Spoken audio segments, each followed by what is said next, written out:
What's up, YouTube? Club Silver here with a video. First look at Battle Royale. MLB The Show, the 16 was released yesterday!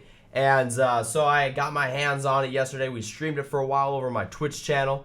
And I wanted to show you my strategy on Battle Royale. I found a thing that may actually work. I played about 5 or 6 Battle Royale games when it first came out. And the one common thing I came across in this game mode is the way you set your lineup is very key. There are some people that put all their best players up first, and they just wanted to just come at you with, Mike Trout, Buster Posey, Matt Adams, all this other stuff. But the people that beat me put their best players towards the back of their lineup. And I kind of figured out why. So I thought I'd make a video kind of explaining, how I interpreted of why they do that.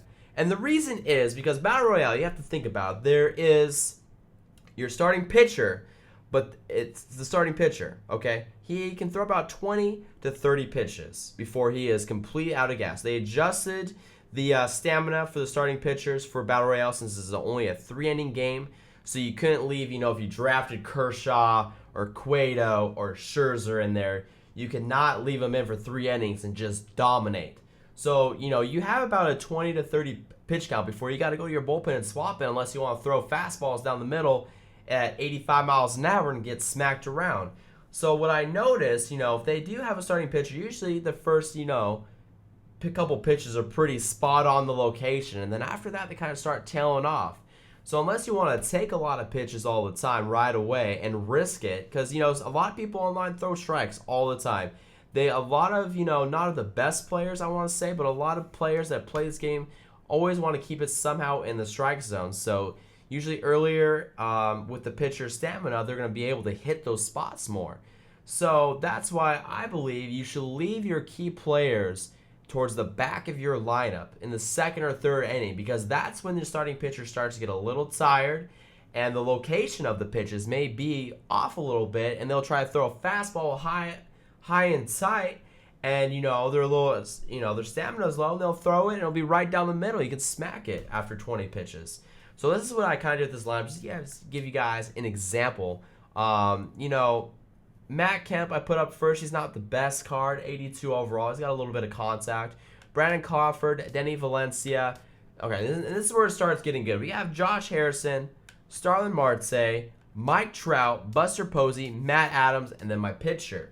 Now, with my pitcher being 9-2, I do have a pinch hitter there that is in my lineup, which is Neil Walker, who is hitting, who is up on the inside edge, so his contact, and he's a switch hitter, which would be perfect. So if you're thinking about towards the second or third inning where it starts to get a little more stressful, if you don't score any runs in the first inning, and you use Matt Kemp, Brandon Crawford, somehow Valencia gets on, and Josh Harrison's out, well, if I would have put Marte, Trout, Posey, Adams, and that would have happened, and I would have these players to deal with. These players have, I would have less of a chance, I feel like. So I think I want to get my worst players, out of the way, sacrifice that first inning, maybe work the starting pitcher's count with my 3 worst players, and then by the time it's the second inning, that starting pitcher is probably hopefully around 10 to 15 pitches, work a few more pitches, and he's up to 20, 25, and then that guy's got to pull him, unless he really wants to risk it. And then you start getting to the bullpen, and the relief pitchers even have less stamina than the starting pitchers. They last about 10 to 15 pitches, I feel like.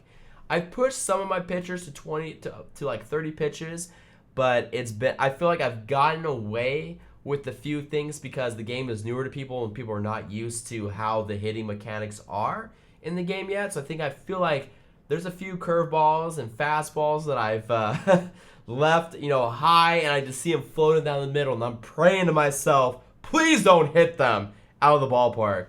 So that's kind of my strategy. I don't think you should go out and get a gold or diamond relief pitcher. I think it's a waste of your pick, especially when you have Buster Posey, Mike Trout, all these, great hitters that do very well in Diamond Dynasty and online play, and sacrifice it. Because you guys can see my bullpen is a bunch of, 65, so it's a bunch of bronze players. I have 1 silver, and that's Will Smith. And same with my starting pitching too.